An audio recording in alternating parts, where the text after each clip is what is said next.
안녕하세요. 정보가 세상을 바꾼다 인포뱅크입니다. 이번에 전해드릴 내용은 더 어려워지는 중국 상황에 대해서 알아보겠습니다. 여러분의 구독과 좋아요는 저에게 많은 도움이 되오니 구독과 좋아요 많이 눌러주시기 바랍니다. 그러면 시작해 보겠습니다.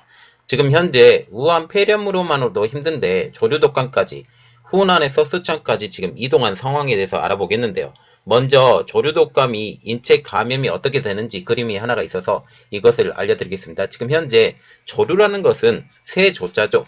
그래서 닭과 오리를 지금 이야기를 하는데 이 조류에 있었던 그 독감 바이러스가 사람에게 인체에게 해를 끼친다라는 그런 내용이죠. 지금 현재 보시면 여기에 조류가 있습니다. 그림을 보는데 이 조류가 있죠. 닭하고 오리가 있는데요.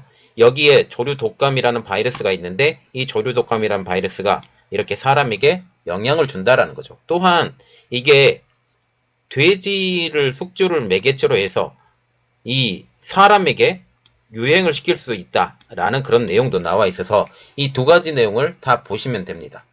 또한 사람의 독감 바이러스가 돼지로 또 숙주가 돼서 이렇게 움직이는 경우도 있으니까 이것도 확인해 주시면 감사하겠습니다. 그러면 내용을 한번 시작을 해보겠습니다. 지금 후난성에서 조류 독감이 발생을 했는데요. 후난성이 중국 그림에서 어디냐? 제가 표시를 해드릴게요. 여기가 후난성인데요. 화살표로 표시해 드릴게요. 여기가 후난성입니다.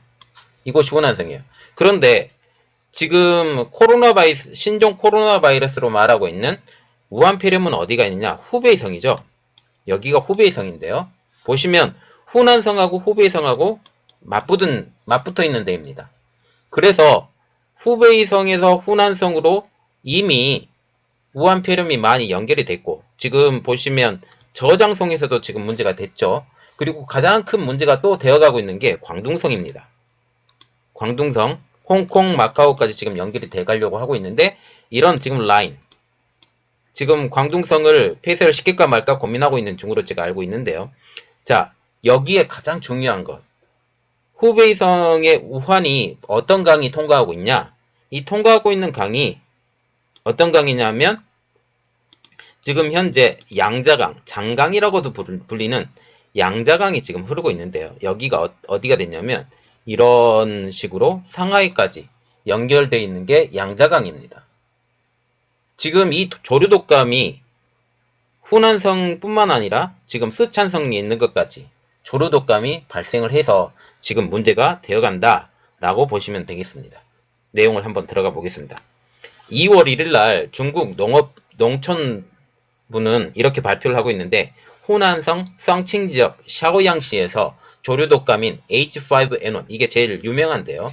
이것으로 통해서 4,500만 마리나 폐사됐다. 이 H5N1에 대해서 이 조류독감은 굉장히 치사율이 높은 병인데요. 이게 사람에게 전염이 되면 치사율이 50% 이상 지금 그렇게 되는 걸로 알고 있습니다.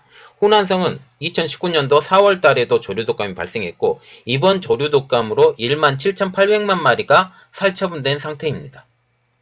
이 후난성뿐만 아니라 지금 다른 곳에도 조류독감이 유행을 하고 있는데요. 특히 홍콩의 7세 환자가 조류독감 확진 환자로 발표가 됐습니다. 홍콩에서요. 2월 8일 날 7세 조류독감 확진 환자 발표인데 이 소녀는 중국의 본토 조부모집을 방문했다가 홍콩에 돌아오게 되면서 H9 조류독감을 얻어왔죠. 이거 H9은 조류독감 바이러스의 한 유형이지만 비교적 가벼운 종류로서 아직까지 사망자는 없다고 하지만 중요한 것은 조류독감을 보균자로 갖고 있다라고 보시면 되겠습니다. 그리고 쓰촨성도 조류독감이 발생을 했는데요.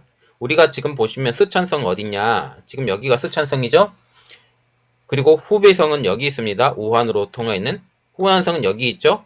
그래서 조류독감이 이동을 했다라는 겁니다. 쓰촨성으로 후난성에서 이렇게 보시면 되는데 그 내용을 한번 보면 2월 10일 날 중국 농업농촌부에서 이렇게 발표를 했는데 쓰촨성 난중시 시중현 일대에서 조류독감 H5N1으로 가금류 1840마리가 폐사를 했다. 현재 2261마리를 추가 살처분하는데 현재 일대 농가는 통제 중이다 라고 말을 하고 있습니다. 말하자면 지금 호남성보다 서천성이 조금 더 못 사는 지역이기도 하고, 그래서 지금 현재 살처분한 농가는 그렇게 많지 않다라고 보시면 되는데, 이렇게 지금 보시면, 자 보세요. 이런 식으로 호남성에서 수천성으로 지금 조류독감의 인자가 이동이 됐다라고 보시면 되겠습니다. 그리고 이게 후베이성에서 지금 신종 코로나 바이러스 우한 폐렴이 발생했는데, 제가 그때 말했죠. 가장 크게 다른 곳에서 전파되고 있는 게 광둥성과 저장성이죠. 이 라인을 쫙 그어보면 이런 라인이 되는데, 반원으로 후베이성에서 지금 살리고 싶은 도시가 딱 두 개 있어요. 상하이, 베이징. 그래서 헤이랑중성 이쪽에서도 막았죠. 그리고 이쪽 라인을 그어서 지금 막고 있는 중입니다. 이렇게. 그러면 살아남는 도시 어디 있어요? 상하이, 베이징, 텐진 이런 쪽으로 지금 살아남기게 하려고 노력을 하고 있는 중입니다. 물론 지금 이 신장 위구르 지역이나 이 지역 신장 위구르 지역이나 티벳 지역은 지금 현재 조류독감도 그렇게 안 돼 있고 우한 폐렴도 지금 많이 안 퍼져 있는 상태라고 지금 보시면 되겠습니다. 보시면 지금 스촨성, 충신시 이런 곳까지 지금 어마어마하게 펼쳐져 있다. 그런데 여기서 지금 문제가 생긴다 라고 보시면 되겠습니다. 그리고 이 후의 도시들, 여기 위쪽 도시들도 아주 크게 지금 막으려고 노력하고 있고, 이곳 가운데 끼인 도시 베이징과 상하이를 지금 살려남기고 싶다 라고 하고 있죠. 지금 우한 폐렴에 이은 조류 독감인데요. 현재 우한 폐렴을 전부 치료를 못했죠. 그런데 조류 독감이 퍼지고 있습니다. 2월 10일 7시 현재 공식 확진자만 4573명, 중국의 공식 확진자는 4195명, 사망자는 910명이었는데 오늘 발표한 것을 보니까 1000명이 넘었습니다. 그래서 지금 가장 문제점을 얘기가 지목되고 있는 게 중국의 눈치를 보고 있는 WHO예요. WHO가 너무 늦장쟁을 하고 있지 않느냐라고 말을 하고 있는데, 이미 퍼질 대로 퍼진 중국의 국제조사팀을 파견을 한다고 하는데, 현재 벌써 1000명 이상 죽었죠. 그런데 너무 늦게 보내는 겁니다. WHO는 이제서야 우한 폐렴에 대한 국제조사팀을 파견을 하고, WHO 사무총장은 중국의 도움으로 사무총장이 된 뒤에 중국의 눈치를 너무 보고 있지 않느냐라는 이야기가 나오고 있죠. 또 하나의 문제점입니다. 이번에 사스 영웅이 우한 폐렴 잠복기를 기존 14일에서 24일로 바꿔야 된다라고 주장을 하고 있습니다. 그래서 중국 공정원 원사가 이끄는 연구진은 최근 논문에서 이렇게 발표를 했는데, 신종 코로나 잠복기는 0일에서 24일이고 연구진이 측정한 잠복기 중간값은 3.01. 지금까지 알려진 신종 코로나의 잠복기는 최대 14일이었죠. 이것을 통해서 14일 동안 아무 문제가 없으면 확진 환자가 아니더라도 그 의심 환자에도 14일까지 하다가 사람을 내보낸 이 상태인데, 이것을 바꿔야 되지 않느냐라고 지금 얘기를 하고 있습니다.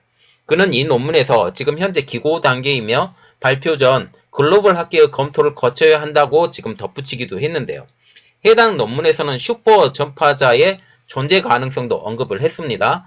또한 다양한 매개체를 통해 전파된다고 주장을 했는데, 첫 번째로 기존의 기침, 재채기 접촉을 통한 질병 전파와 위장 분비물을 통해서 전파 가능성도 언급을 했습니다.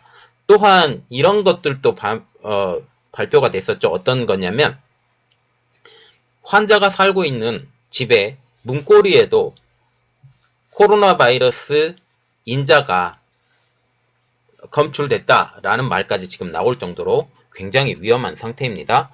이번 논문은 중국 내 552개 병원 확진 환자 1099명을 연구한 결과물인데 꽤 신뢰성이 있다고 생각을 합니다. 그리고 야생동물과 직접 접촉을 통해서 이번에 우한 폐렴이 걸린 사람은 고작 1%라는 내용인데요. 연구진은 환자들의 사례를 확인할 결과 4분의 3은 우한에서 온 사람과 접촉한 경험이 있는 환자이고, 고작 1%만이 야생동물과 직접 접촉을 하였다라고 지금 말을 하고 있습니다. 그래서 사람과의 전파가 거의 대부분이다 라고 말을 하게 되는 거죠. 우한 폐렴의 증상에 대해서 말을 하고 있는데 발열은 87.9%, 기침이 67.7%, 진료 시 발열 증상을 보이는 이는 고작 43.8%여서 이것은 우한 폐렴을 확인하기 어려운 이유 중에 하나라고 알려졌습니다. 그리고 설사는 3.7%이고요. 구토가 5.0%, 사망률은 1.4%로 그렇게 높지 않지만 이것이 정말 사망률이 1.4%밖에 되지 않느냐? 라는 것은 진짜 퀘스천 마크, 의심이 된다라는 거죠. 현재 그 비공식적인 통계를 보면 굉장히 많은 숫자, 우리가 알고 있는 숫자보다 한 10배 이상의 숫자가 사망을 하고 있고 실제로 우한 폐렴이 아닌 것처럼 사망을 한 환자들도 상당수가 존재하고 있다라고 지금 말이 전해져 가고 있습니다. 현재 중국에서 첫 외국인 사망도 나타났는데요. 우한서 미국인 일본인이 숨졌다는 내용입니다. 우한에서 바이러스로 사망한 첫 외국인 발견입니다. AFP 통신에 의하면 미국 대사관 성명을 통해서 우한에서 60대 미국인이 6일 사망, 그리고 일본 NHK 방송에 의하면 일본 외무상 관계자를 인용해서 60대 일본인이 8일에 사망, 이렇게 두 건의 사망 외국인이 밝혀져 있습니다. 그리고 또 다른 악재가 하나가 더 있는데요. 지진입니다. 청두에서 지진이 발생을 했는데 2월 3일 날 새벽 0시 5분입니다. 스촨성 청두시 칭바이 장구에서 진도 5.1 규모의 지진이 발생을 했습니다. 여기서 눈여겨봐야 될 것은 어떤 내용이냐? 스촨성이라는 거죠. 지금 이 스촨성이 어떤 것이 들어갔어요? 조류독감 들어갔죠? 우한 폐렴 들어갔죠? 지진까지 3중고를 겪고 있다라는 거죠. 이 지진이 발생하면서 인민일보에서는 발생 지점을 북위 30.74도, 동경 104.4도로 깊이 21km에서 진원지에서 발생을 했다라고 말을 하고 있습니다. 지금 그림을 하나 보여드리겠는데 양쯔강에 대해서 그림을 하나 보여드리겠거든요. 이 양쯔강입니다. 양쯔강이 지금 이쪽에 보면 우한이라는 도시가 있습니다. 그리고 이쪽에 충칭이라는 도시가 있어요. 이쪽에 청두라는 도시가 있죠. 이렇게 연결되는 도시입니다. 쭉 해서 이렇게 연결돼서 어디까지 가냐? 티벳까지 가요. 티벳까지 가는, 그리고 동쪽으로는 상하이까지 가는 이런 양쯔강인데 이 양쯔강 주위로 지금 문제가 생겨나간다. 이 양쯔강을 통해서 우한 지금 내려가죠. 간장강이나 상장강을 통해서 이런 영향력들이 퍼져나갈 수 있다라는 겁니다. 그래서 지금 보시면 해상을 통해서도 이 바이러스가 빨리 퍼질 수 있지 않느냐라고 저는 개인적으로 생각하는데 이것에 대해서는 여러분들의 판단에 맡기겠습니다. 이번 내용은 여기까지였고요. 저의 내용이 여러분들에게 도움이 되셨다면 구독과 좋아요, 알림 설정까지 좀 부탁드리겠습니다. 감사합니다.